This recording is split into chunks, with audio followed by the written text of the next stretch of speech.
Hi నమస్తే, నేను మీ doctor నల్మా Srikanth Goud. ఇలా వరంగల్ సంబంధించినటువంటి ప్రాంతంలో ఏటూరు నాగారం సంబంధించినటువంటి ప్రాంతంలో జె చొక్కారావు దేవాదల ప్రాజెక్టుగా నామకరణం చేసుకొని 2003వ సంవత్సరం 4వ సంవత్సరంలో రాజశేఖర రెడ్డి గారు శంకుస్థాపన చేసినటువంటి ప్రాజెక్టు దేవాదల ప్రాజెక్టు. ఇలా దేవాదల ప్రాజెక్టు సంబంధించిన దాంట్లో దరిదాపుగా 5.56 లక్షల సంబంధించినటువంటి ఎకరాలకు సాగునీరు అందించాలనేటువంటి ఒక సంకల్పంతో ఆ లక్ష్యంతో ఏర్పాటు చేసుకున్నటువంటి ప్రాజెక్టు.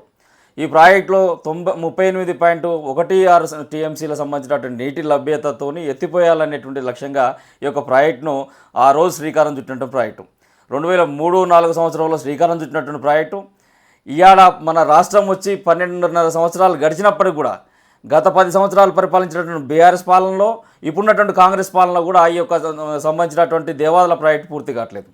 ఇలా వరంగల్, అదేవిధంగా ఉమ్మడి వరంగల్, ఉమ్మడి ఖమ్మం, ఉమ్మడి నల్గొండ, ఉమ్మడి కరీంనగర్ ఈ ప్రాంతాలకు తాగునీటి అవసరాలను తీర్చే విధంగా గోదావరి నీటిని తీసుకొచ్చేసి ఎత్తిపోసేటువంటి విధంగా ఆసియా ఖండంలోనే ఒక రెండో ఎత్తిపోతల పథకంగా పేరుగాంచినటువంటి దేవాదల పైన మీకు ఎందుకు ఇంత నిర్లక్ష్యం, ఎందుకు ఇట్లాంటి నీడలు కమ్ముకొని ఉన్నాయో ఇలా ఈ రాష్ట్ర ప్రభుత్వం సమాధానం చెప్పాల్సినటువంటి అవసరం ఉన్నది.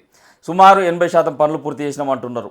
దాదాపు 1వ దశ పూర్తి చేసిళ్ళు, 2వ దశ పూర్తి చేసిళ్ళు, 3వ దశకు వచ్చేసరికల్లా కనీసం భూసేకరణ ఎందుకు చేస్తలేరో ఈ రాష్ట్ర ప్రభుత్వం సమాధానం చెప్పాలి.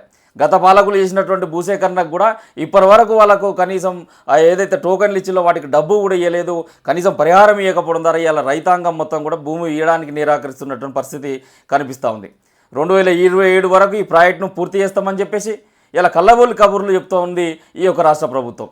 ఏదైతే కేంద్ర రాష్ట్రాల ప్రాజెక్టులకు సంబంధించినటువంటి ప్రగతి పైన మొన్న నిర్వహించినటువంటి సమావేశంలో కేంద్రం ముట్టకాయలు వేసింది ఈ కాంగ్రెస్ ప్రభుత్వానికి, ఈ రాష్ట్ర ప్రభుత్వానికి.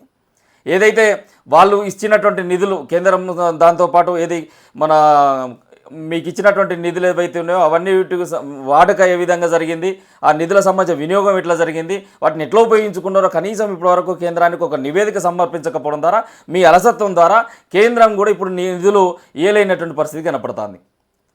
2005వ సంవత్సరంలో దాదాపుగా 6,016 సంబంధించిన కోట్లతోని ఈ యొక్క ప్రాజెక్టుకు సంబంధించినటువంటి అంచనా వ్యయాన్ని ఇచ్చిళ్ళు. అదేవిధంగా 2009వ సంవత్సరంలో 9,428 కోట్లతో అంచనా వ్యయాన్ని పెంచిళ్ళు. 2016వ సంవత్సరంలో తెలంగాణ రాష్ట్రం ఏర్పడ్డ తర్వాత బీఆర్ఎస్ హయాంలో 13,445 కోట్ల అంచనా వ్యయాన్ని దీనికి గాను పెంచిళ్ళు.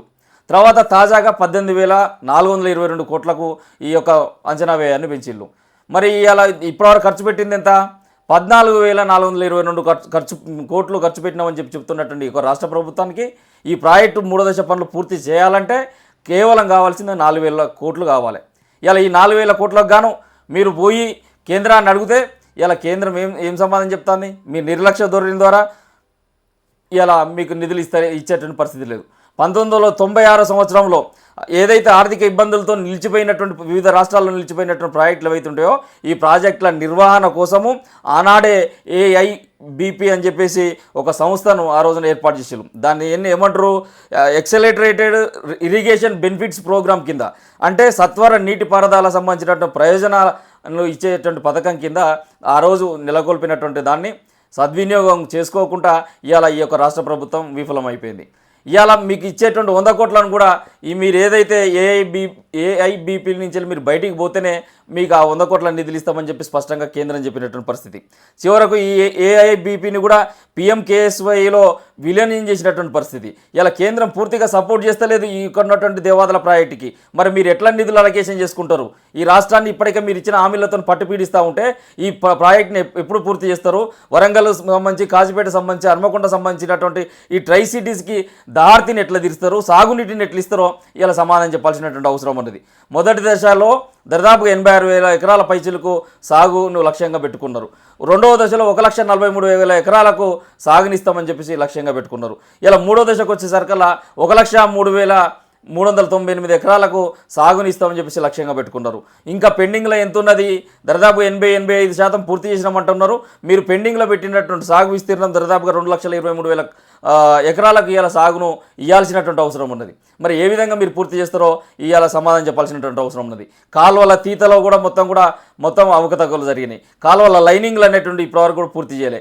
ఎక్కడ డిస్ట్రిబ్యూటర్ కెనాల్స్ సంబంధించినటువంటి పన్నులలో అలసత్వమే ఉన్నది, భూ సేకరణలో అలసత్వమే ఉన్నది. దాదాపుగా 2007 వరకు మేము రూట్ మ్యాప్ చేసుకున్నాం, పూర్తి చేస్తామని అంటున్నారు. సంబంధించినట్టు అడ్మినిస్ట్రేషన్ అనుమతులే లేవు కదా, ఎట్లా పూర్తి చేస్తారు? ఒక ప్లాన్ అనేటువంటిది ఏమన్నా ఉందా? కాబట్టి ఇది ఉమ్మడి వరంగల్కి, ఉమ్మడి కరీంనగర్కి, ఉమ్మడి ఖమ్మంకి, ఉమ్మడి నల్గొండ జిల్లాలకు దారిని తీసి సాగునీటిని అందించేటువంటి ప్రాజెక్టు. కాబట్టి త్వరితగతిన ఈ రాష్ట్ర ప్రభుత్వం పూర్తి చేయకపోతే దేవాదలను ఖచ్చితంగా తెలంగాణ రక్షణ సేన తరపున మా యొక్క ప్రతిఘటన ఉంటుందని చెప్పేసి ఈ రాష్ట్ర ప్రభుత్వాన్ని హెచ్చరిస్తాను. జై తెలంగాణ, జై కవితక్క, జై టీఆర్ఎస్.